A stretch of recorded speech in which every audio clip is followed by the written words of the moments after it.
Hi, my name is Eli, and I am one of the organizers of the TechSoup Connect British Columbia chapter, along with my co-host and conspirator, Ben Abel, who is here with us as well. Today, we're going to talk about tools and things that you should consider, that fancy new ideas for 2025. First of all, I'm super excited to bring in Kim Peterson, who's going to talk a little bit about ChatGPT as your fundraising assistant. Take it away, Kim. My name is Kim Peterson. I'm a fundraising consultant. My business is called Cedar Fundraising. Today, I'm going to demonstrate the best way I've found to use ChatGPT as your fundraising assistant. And specifically, I'm going to show you how building a custom GPT for your nonprofit will help you in all kinds of fundraising tasks, from grant writing to fundraising appeals and building strategy. First, a GPT is an interface pre-trained on data to understand and produce natural language. So in other words, you ask it questions, it gives you answers, right? And most of us have had the chance to try this out with ChatGPT or another AI tool. For ChatGPT, if you open a new chat, you can ask it questions and it answers drawing from information it finds across the whole internet. So the more precise you are when asking the questions or making a request, your prompts, the better answers you're going to get.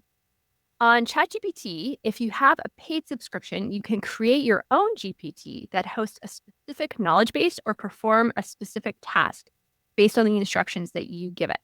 So it makes sense that if you're asking the same question or performing the same task over and over, it can be easier and give you more quality responses if you build a custom GPT to suit your needs.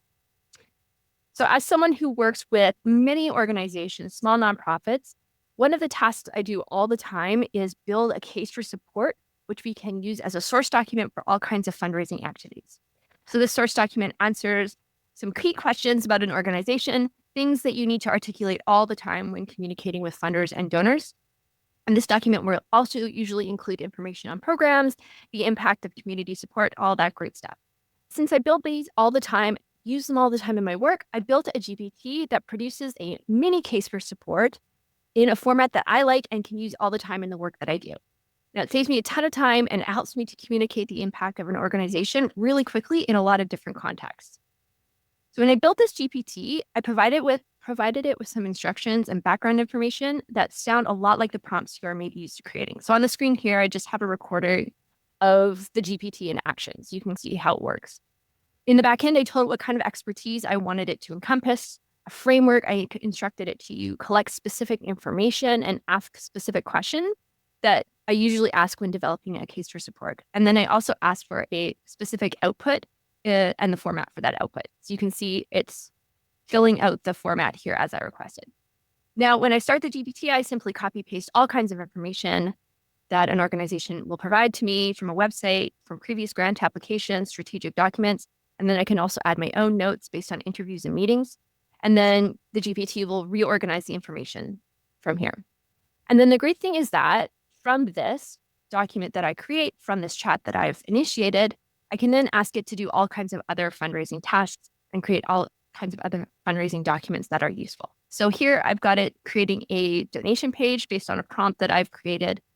And you can see that based on the information and the case for support that it's produced, it's now producing a first draft of a donation page that I can use in a campaign.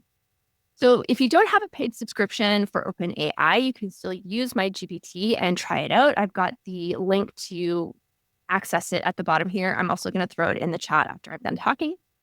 If you do have a paid subscription, you can actually go one step further and create your own GPT and use it as an ongoing fundraising assistant that you can keep a repository of all the information that you have on your organization, on your programs, on your impact. And then you can query it and ask it to help you write things like grant applications or developing a pitch deck. So you can see some of the queries I have here at the bottom. This is an example of a custom assistant that I made for one of my clients, and that we can use all the time now in different contexts. And you can go ahead and try it out yourself to see if you can create your own custom GPT for your organization. That's super cool. Thank you so much for basically showing us how you use ChatGPT in that way and for sharing out the link so we can actually try this out ourselves. I think that's going to be a fabulous thing for us to keep ourselves busy this weekend. Next up, We've got Minnie coming in to talk about how nonprofits can leverage technology to avoid common legal issues. Take it away. I'm delighted to be here and to share with you knowledge around the legal issues that nonprofits face. I'll be sharing a tool that is going to be helpful to navigate those areas. I'm joining you from Vancouver and from Pacific Legal Education and Outreach. So the tool that I'm going to be sharing with everyone today is called Law for Nonprofits. Lawfornonprofits.ca is a free tool that's accessible to nonprofits across Canada. And what you have here is legal content that has been created by lawyers. So it is verified, it is up to date. And the issues that an organization is able to navigate through are record keeping, privacy, and employment. I will take privacy as an example. We know how important it is at the moment right now with organization collecting data about the individuals that they're serving, about the board of directors and the staff. So having a privacy policy is an important tool that the organization needs. There are different ways that you can develop the privacy policy or interact with this tool. So I will share with you. I'll take you through that. So this one is a self-assessment that organizations can do to develop their privacy policy internally. So I will take you through these questions. I'm not going to read all of them in the interest of time. So you answer a series of questions that help you think about what needs to be in the privacy policy. I'll answer no to the rest of these questions. So the organization does not have a privacy policy. Does it define the personal information? I'll say no to this. Does it define collection of personal information? Does it define what personal information is, the purpose of collecting that, how the information is disclosed? And as I'm answering these questions, you'll notice on the left-hand side here that there's a to-do list that is being populated. And I'll share more about what we're going to do with that to-do list. I'll answer no to the rest of these questions. And you can see the to-do list continues to grow as I do that. And there we have it, view my results. So what you end up with here is a list of to-do lists that the organization can get into to help them start the process of developing a privacy policy. What they can do immediately is get themselves understanding and having a conversation about what they need the privacy policy to look like, and a list of things that they need to do later. So at the end of the day, an organization, having followed all these steps, is able to come up with a tool that is going to be useful and it's going to be legally compliant in as far as complying with legal issues around that. So a sample document of how the privacy policy needs to look like, this is it. So an organization at the end of the day will have this as a guide and they know what they're working towards. And then I'll show you here. So what we've done is gone through what we call a legal help guide. On the website here, lawfornonprofits.ca, you will see we have fact sheets. So if an organization has specific queries about different areas of a privacy policy, whether it's collection of information, disclosure of information, retention. So for instance, when they go to disclosure of information, they'll get succinct information that provides really what an organization needs to be compliant. And then we have FAQs. So an organization would be curious to really go into detail about some of the areas of the policy. For instance, what does consent mean? And we provide details around that. And lastly, we have some helpful links here that an organization can go and learn more about how different areas really of the privacy policy, such as the anti-spam law. And because we're in BC, we have the information from the Office of the Information and Privacy Commissioner and other areas there. Here you have it. Here is a tool that organizations can use to help them navigate the three most common issues that nonprofits facing as far as legal compliance, record keeping, privacy, and employment. And if you're in BC, the BC Societies Act. Fabulous. Very helpful. People want to take advantage of the skills and knowledge of organizations like yours. Up next, Don's going to talk about why it's time to move off big tech social media and explore things like Bluesky, Mastodon, Pixelfed, and more. Hi, I'm Dawn Walker, and today I want to talk about why it's time to move off big tech social media. I think we all know maybe some of the reasons why you may want to leave Meta and X. Meta is a $1 trillion company. It controls Facebook, Instagram, WhatsApp, and Threads. On January 7th, they announced policy changes, which experts say will make already marginalized users more vulnerable. X, formerly Twitter, since November 2022, and Elon Musk's purchase has seen a rise in hate speech, racism, and misogyny. Despite knowing these things, though, it's still challenging to leave. Before I even try to make my pitch that this is the year, what are those alternatives? So there's quite a few. I'm only going to mention 3. First, Mastodon for microblogging. This is most like a Twitter experience with short posts. You can interact with followers, use hashtags. There's Pixelfed, which has been in the news lately for sharing photos. It is where you can have an experience similar to Instagram. And then finally, Bluesky, also in the news lately due to its explosive growth, which is for microblogging or posting, as they say. So there's a caveat here, which is these tools all have different levels of polish and support. Pixelfed, for example, is relatively young, so it may change significantly. And another caveat is there are moderation considerations for these, but they're different than those moderation challenges we're seeing on big tech. Just to unpack a little bit more, what makes these different and how they're even different from each other. Mastodon is one piece of software in the Fediverse network. It has powered by an underlying ActivityPub protocol. In this model, there are many servers. You choose one to be on. You can interact with people on other servers, but which one you choose does impact what. Bluesky, on the other hand, is both the network and the company that produces the software. It's powered by @proto or AT protocol. There's one main kind of server that I won't get into the technical weeds here. And then they've built a bunch of tooling on their apps for individuals to filter and change what they see. So my pitch today is make 2025 the year that you leave Meta and X. This is a rapidly developing landscape. It's matured over the last year, and I think there's a lot of signs that it's going to continue to mature in the year ahead. There's a lot of new nonprofits and institutions entering the space, which I think is a sign of growing stability. I think there's 3 core reasons. These alternatives likely have closer value alignment to your organizations. They may already fit with goals that you have as well around social procurement if you want to think about the broader impacts of the products and services you use. And finally, I think these alternatives may actually allow you to get your message out there and engage with people who care about your work better. And so I think these benefits have started to begin to outweigh the costs of switching. So how are organizations leaving?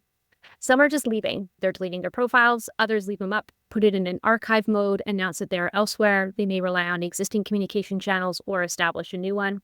I think more interesting, people are starting to coordinate group exits, and they're using that as part of a story that they tell to their audience and actually bring them along with them when they make the move. And what are they finding when they get there? As I said, there is signs of increased engagement and conversions.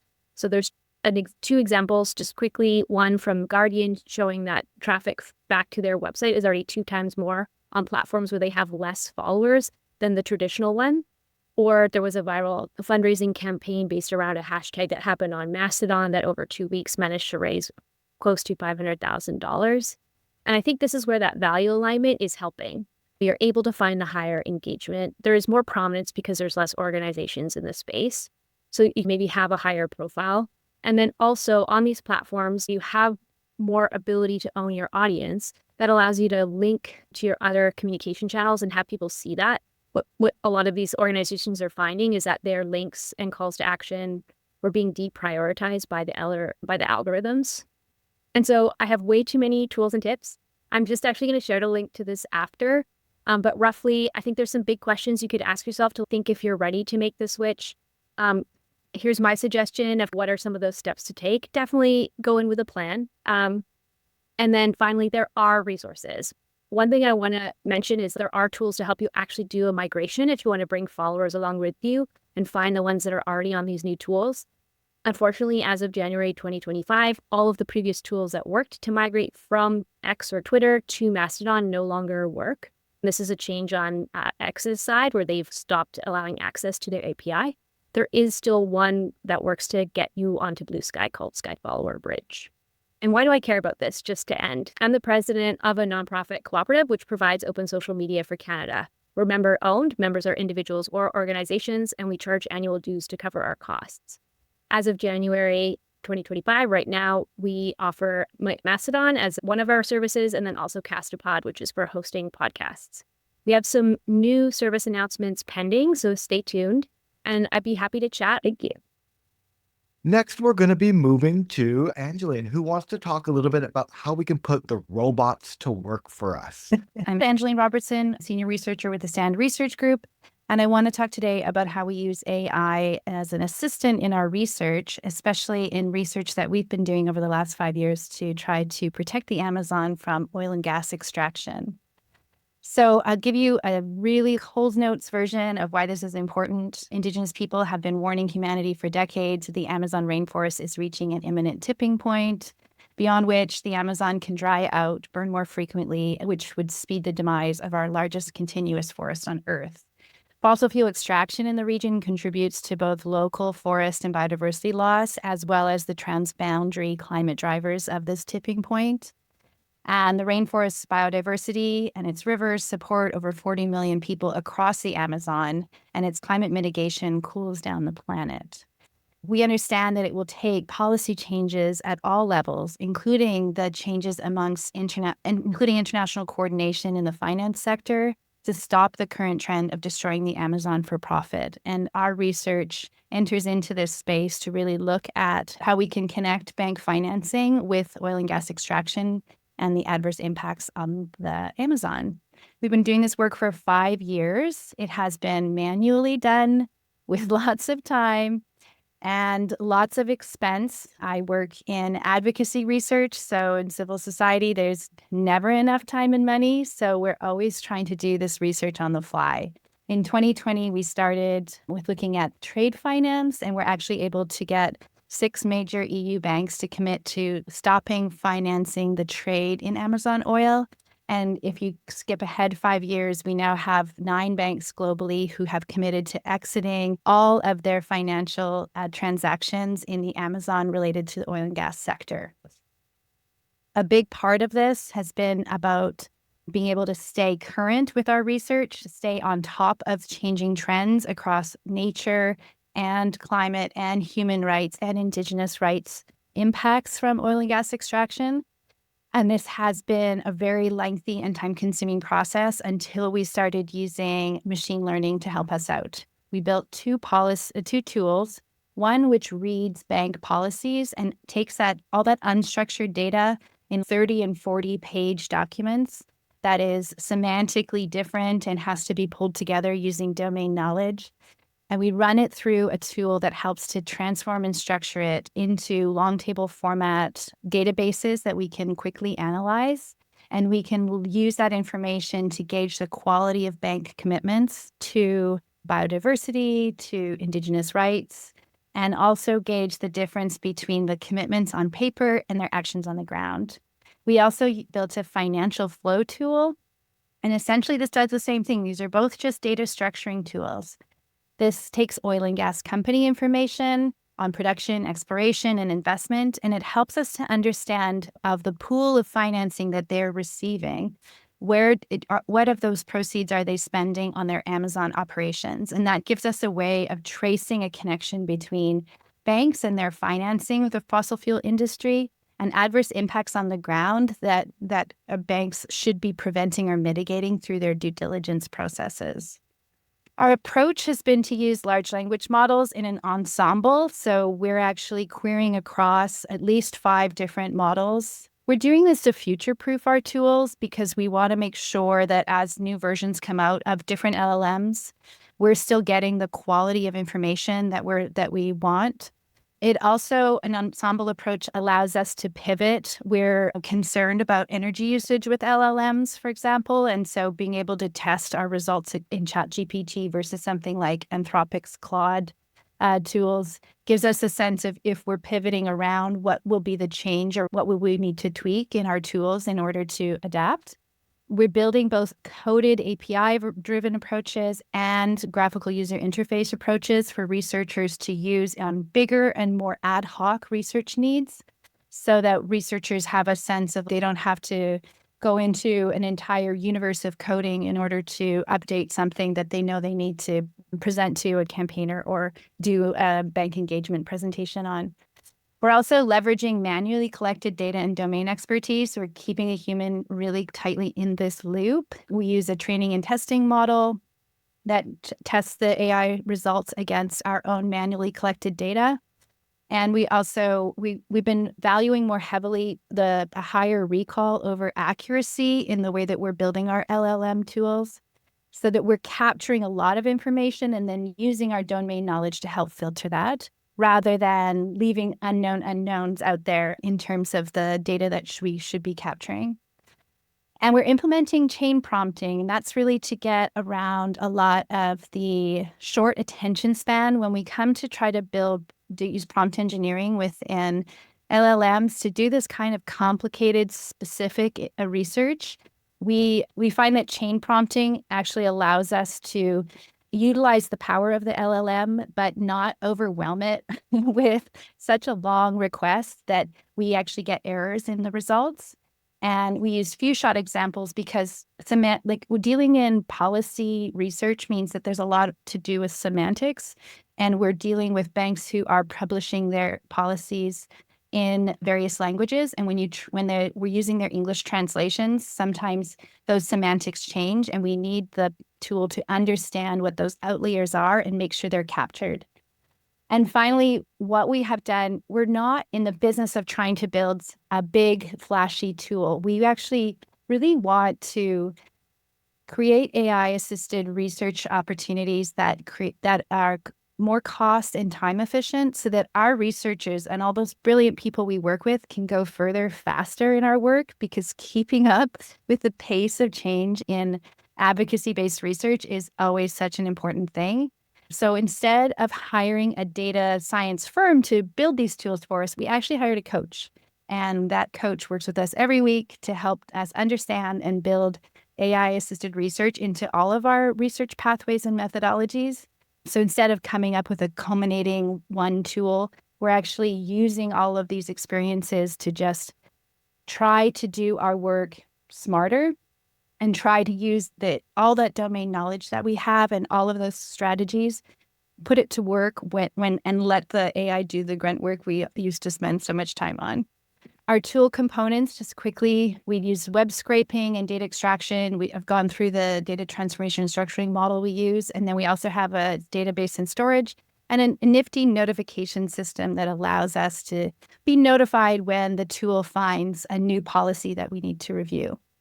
All of this allows us to get information into the hands, not just of campaigners, but also Indigenous federations we work with in the region, that allow them to move the needle on important negotiations and find new points of leverage in their struggle to get recognition for a change, an exit from fossil fuel financing, an exit from extractive activities in the Amazon, and a protection and recognition of Indigenous rights. And I'll leave it there. I'm sorry that was a quick download of a lot of information, but you can always reach out to Stand.Earth's research group. The URL is here, and I'm always available as well. David is now going to start talking a little bit about digital accessibility and how it can drastically boost your nonprofit's reach and impact. David, go for it. Okay, so imagine Lily, a dedicated supporter, eager to donate after seeing your social media post. She clicks the links on her phone and quickly discovers she can't read the tiny text or navigate the crowded layout. Really frustrated, she closes the page and moves on along with her gift. By investing in accessibility from the start, you're going to ensure people like Lily can engage with your cause no matter how they connect with you. In today's presentation, this quick little snippet here that I'm going to be speaking about why you need to be an accessibility first organization. So for anybody that's recently done their website, was accessibility something that you even looked at? This is just something to think about. Another thing that I want you to think about in the same line here is, when is the last time you reviewed your digital marketing, whether it's your social media posts, your email blasts, your website, for accessibility? All right, so just keep that in the back of your mind. These are the problems that a lot of organizations come to me with, and I'll introduce myself in a moment here, but they're alienating potential supporters. There's costly retrofits and redoing websites, as well as potential missed reach and impact. And hopefully by the end of my quick little spiel here, you're going to understand the inclusive experiences and how they're actually everywhere, simple time-saving solutions that'll help you out, and then how that leads to stronger engagement and impact. So hi, I'm David. I'm the CEO and founder of Wow Digital. I've been doing web development and design since the early mid 90s. I've got over 25 years working full-time in nonprofits and with nonprofits for the last 8.5 years in my agency, Wow Digital. We've done over 280 projects in the nonprofit space. And yeah, we're doing some really cool stuff. We've done an audit of, 498. We should really do 2 more, so it'll be 500, but 498 websites from accessibility design and user experience perspectives. And also a quick little plug. I have a podcast. It's called Nonprofit Digital Success Podcast. I encourage you all to go and check that out. Our mission is to empower 5,000 nonprofits to have an impact, a positive impact rather, on 100 million lives through digital solutions. And that's why I'm here, because each one of you that are here is going to actually help me get closer to the 100 million and 5,000 nonprofits by going and taking just one thing that I talk about and implementing, thinking about it, talking about it, or even just letting it resonate a little bit. These are some of the organizations we've helped over the past couple of years, and let's hop in here. So why does accessibility matter? Many nonprofits focus on inclusivity and equity, which ties directly into accessible digital experiences. I like to say that if your nonprofit isn't accessible friendly, you're not serving your constituents properly. So think of going to your favorite store, your favorite restaurant, and there being a chain on the door, bars on the door, whatever you can't actually get in. Some of you, that's actually what's happening with your website. And then there's legal and financial implications. A lack of compliance with accessibility standards, such as WCAG, can lead to legal concerns or missed funding opportunities. According to Stats Canada, 22% of Canadians 15 or older live with at least one disability. And that was from a 2017 study. And globally, about 15% of the population has a disability, according to the World Health Organization. So this underscores that inclusivity is integral to fulfilling a nonprofit's mission. There's an organization called WebAIM. They did an audit and review of 1 million websites, and 81% of websites had low contrast. What does that mean? It means it's really hard to read and see what's on the site. For legal compliance or standards, you need to have a 4.5-to-1 color contrast ratio.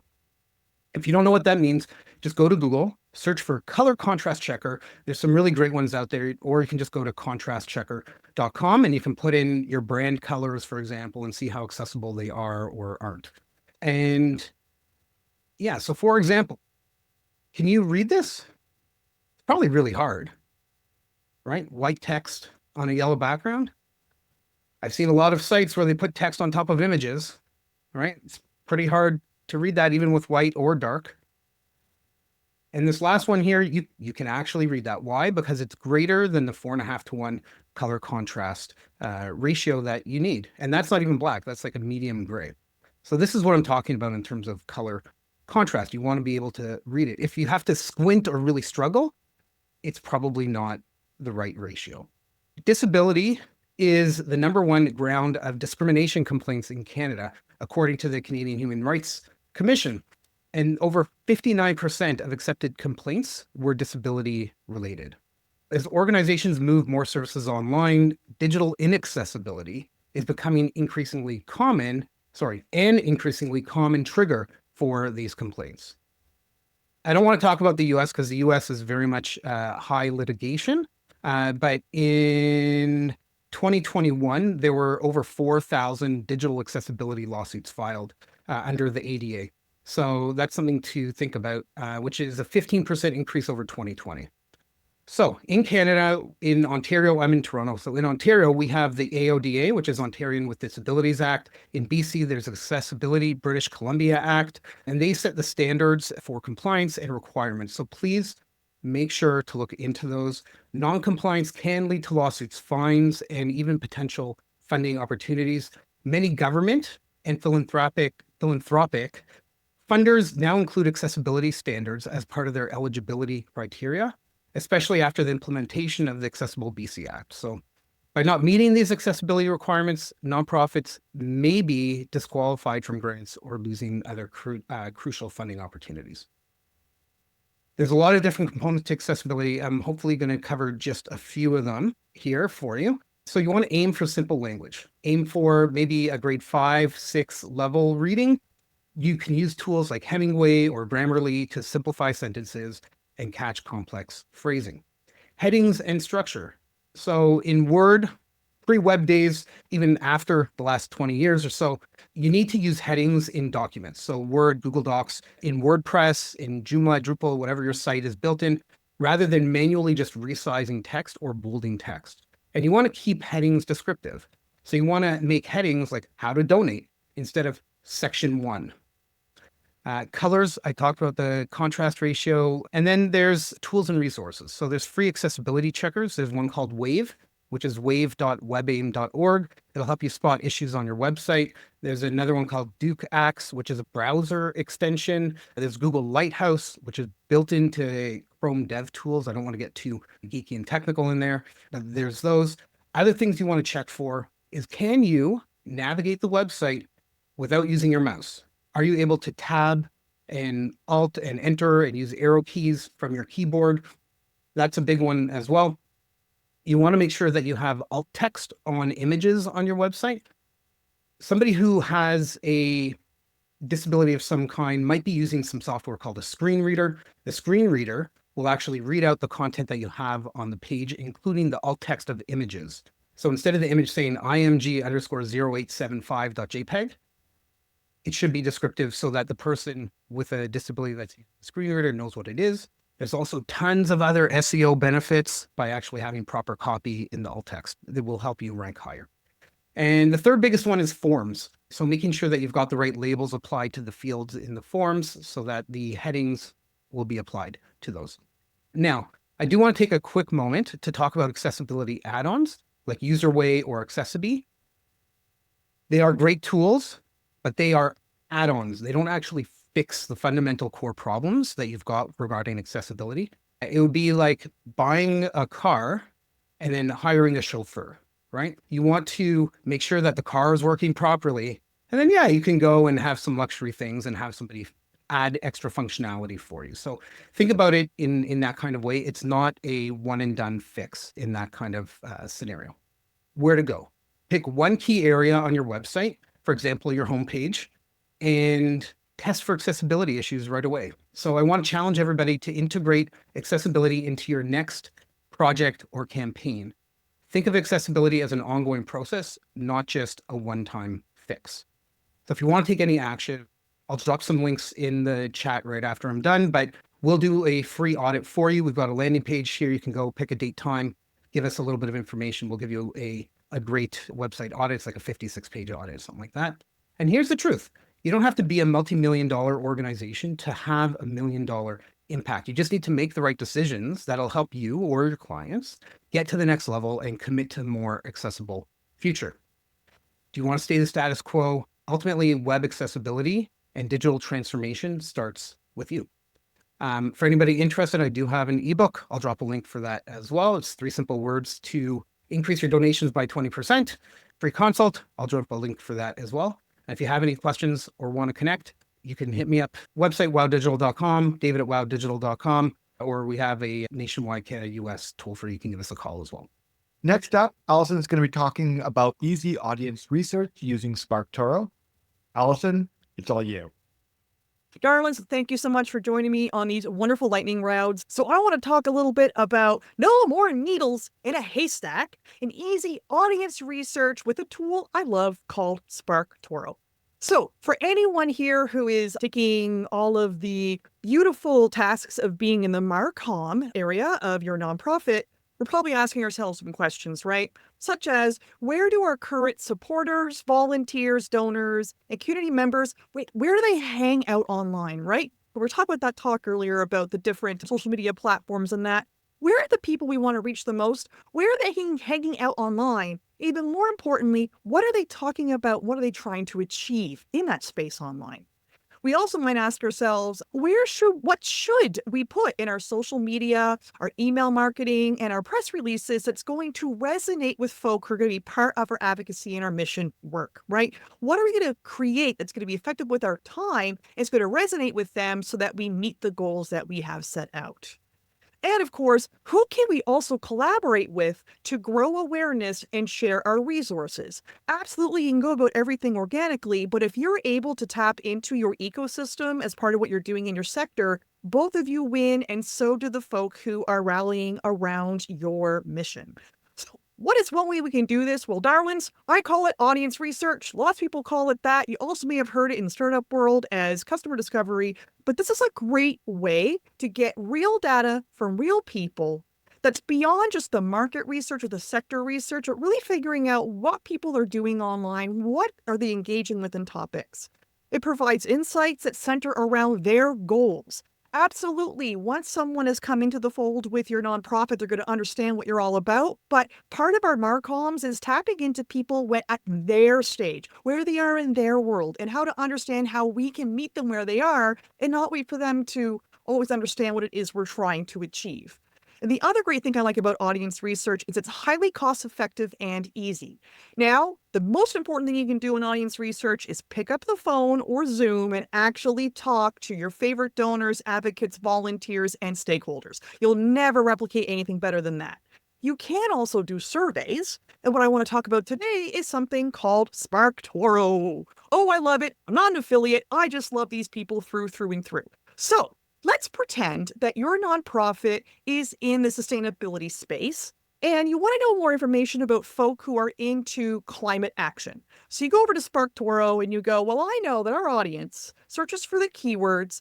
They're from Canada. Right now, SparkToro can divide Canadian, US, and UK content, which is wicked. And then climate action.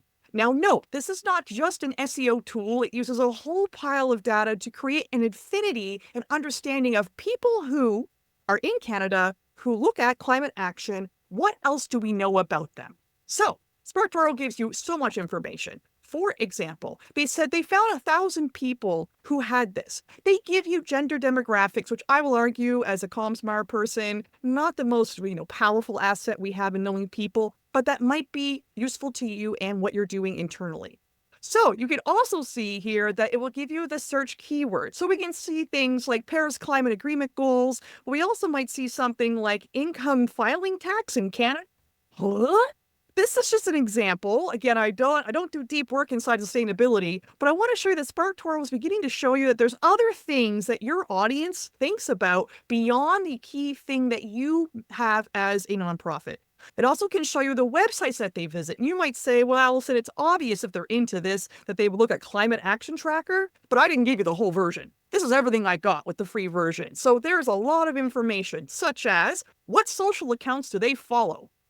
You go over there, you start following those accounts, and you figure out what content is really engaging with that audience. And you can do the same, or maybe collaborate. It tells you what podcasts they listen to. Now you can go listen to those podcasts, figure out what content resonates, and then collaborate. You can see what subreddits they're on.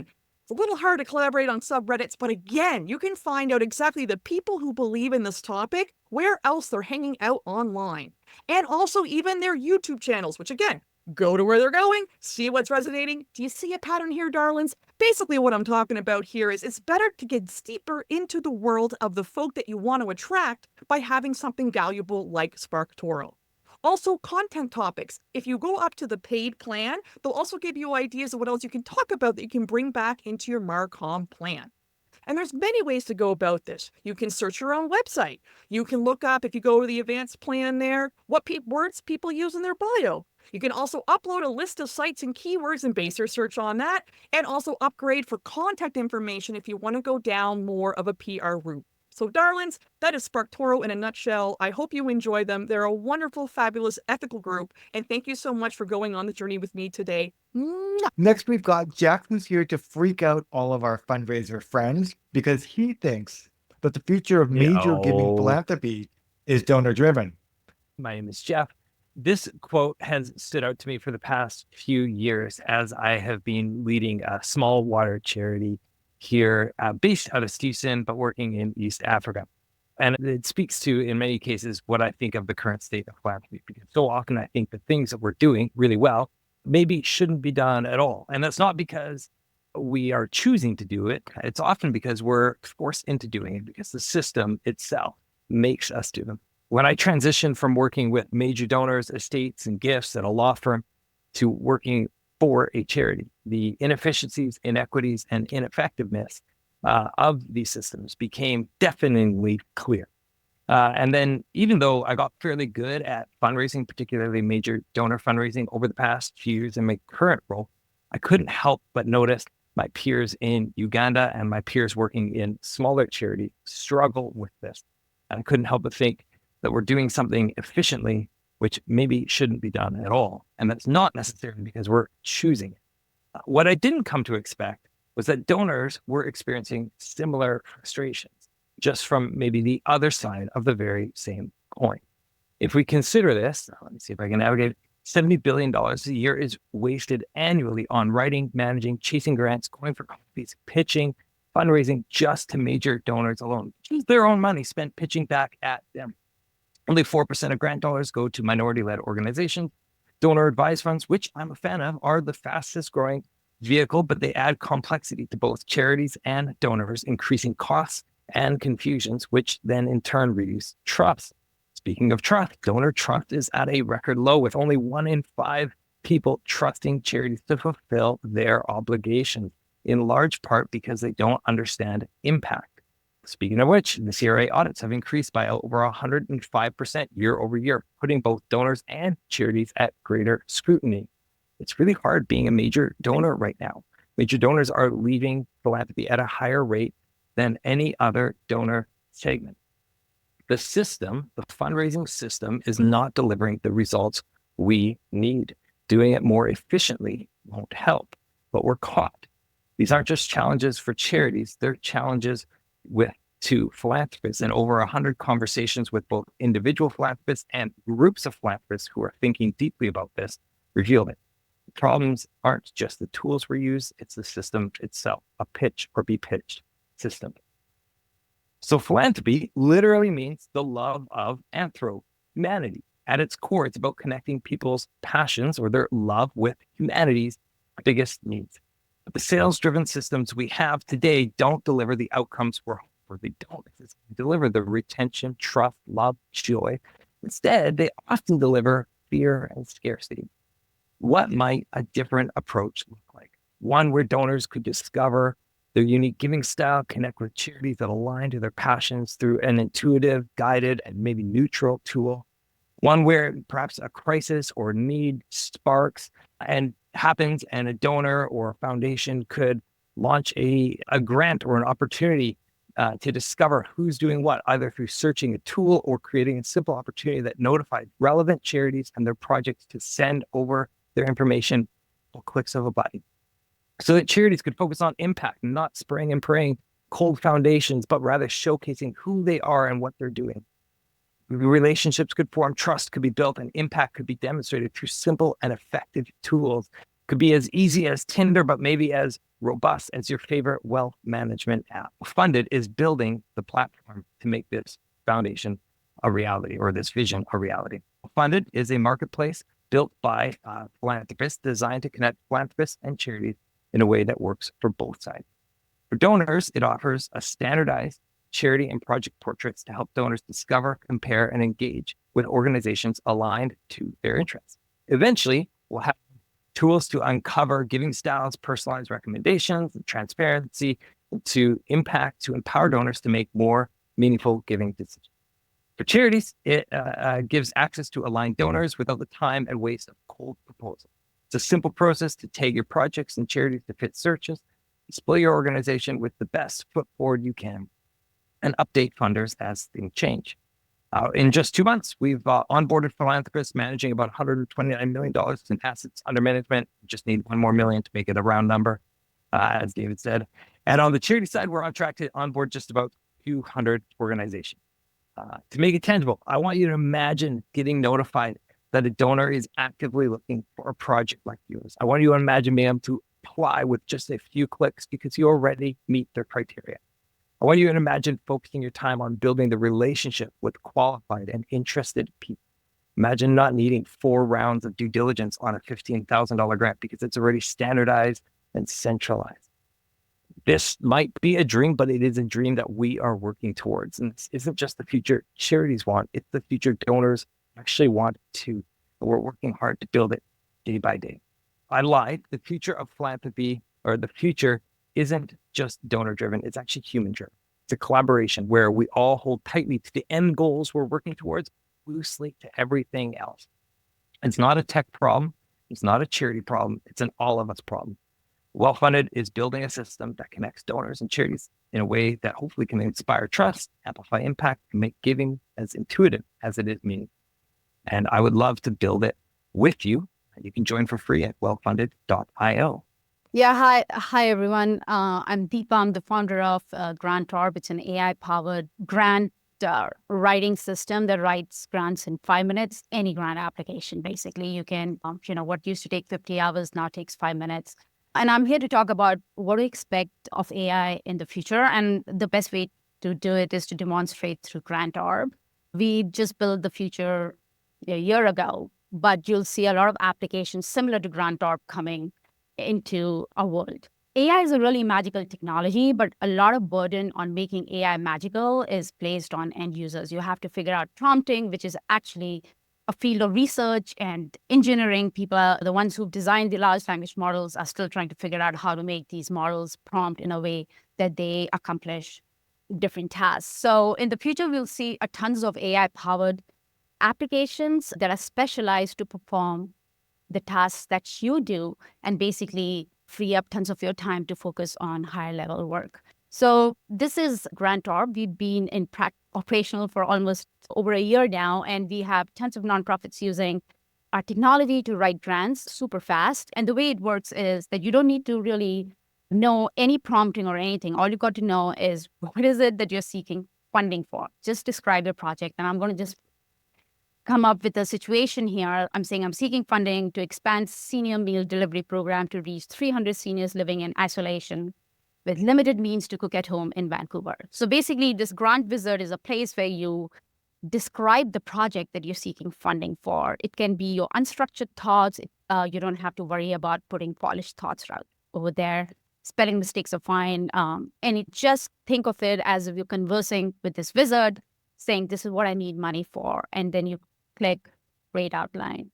The AI uses this information to create an outline for a grant proposal, which is basically, I'll just take a couple of minutes to use this information to create this outline minimally, which is basically now, as someone who's writing this grant, it's your job to review this outline and make sure that what the AI has come up with is in alignment with what you want to do. So your role is not to really write the grant. Your role is to instruct the AI and just guide the AI. So this is where you have full control over here to basically make any adjustments that you want in your grant outline, because this is what the AI is now going to use to write a complete proposal. And if you've set up a team account on GrantOrb, then the team members automatically apply your organization information automatically applies here, so you don't have to waste time doing that. And after that, you're ready to just generate the proposal. And it takes about less than 3 minutes to write the entire proposal. Now, I've been in the nonprofit space for a while. I've co-founded United Way Mumbai, worked with Salesforce Foundation. I worked with a nonprofit in Singapore. I've delivered a fundraising course for AFP in Singapore, the very first AFP chapter there. And so I've been in the space for a very long time, and I worked on both ends of the grant spectrum, from writing grants and winning proposals to making out grants to nonprofits. And I understand this game really well. So I'm basically the brain behind it in designing this system. And I have 2 incredible AI god engineers who powered this. And my goal was to really make grant writing accessible to all, basically grants accessible to all, because it's a really tedious, time-sucking process that takes so much of our important time away from the real mission. And sometimes you just have to stop everything that you're doing to just write the grant. And once you're done writing a grant, you don't want to look at another grant for the next 1 month, probably, because it is so draining on you. So that was the inspiration to start GrantOrb. I realized the power of AI in 2022 with Midjourney, which is an image creation model, which takes like literally seconds to create beautiful images. And I'm like, if this can do for images, then why can't we use a similar technology to basically speed up grant writing and reporting? We do reporting as well. You can write grant reports, go from your unpolished thoughts to polished reports in literally minutes. So this is AI writing an entire proposal. We also have a research agent that picks up statistics that are relevant to the grant and provides citations. So it plugs in those statistics with citations automatically. So you don't have to even spend time doing the research. So it has the citations in the brackets, talks about the problem statement. It talks about the target audience. What is your solution that you're offering? Your goals and objectives, plan of action. Like this is like an entire proposal that the AI has written, obviously guided and instructed by you. And if you want to come back and make any changes to it, you can make simple edits right here. If you want to edit it down, you can make those edits here. But if you want to make some massive updates to it, you can just go and say update with AI, and you can add whatever are the missing details here. And whichever section you want to update, you can go and then go down again and say, oh, by the way, I forgot to mention, I'll show it to you in the final thing. But you can go and say, I'm ready to generate the grant proposal again. And all the versions will appear here. So updating AI will take you like another 2 minutes, maybe. So you're done. Even if you articulate or try to think of what the project is going to be from writing it, updating it, it's all done in same, maybe maximum 30 minutes. So it's an incredibly great tool. And as I said, we've been working with nonprofits all through last year, and there are some real other pain points that we've observed. Obviously, I wanted to show you about something really cool that these are a lot of inputs that we've got from the nonprofits that we work with. Some of them volunteer-run organizations, and they've never written grants. They didn't even know how to do budgeting, and they're like, we didn't have this initially, but we included this as part of the entire proposal generation. Just show the related line item expenses, and then budgeting easy once you know what are the associated expenses for carrying out this project. And doing things like this itself can take you months because you have to anticipate all the different kind of expenses that can come into delivering this project. But now AI already knows based on the project that you're writing about that these would be all the related expenses.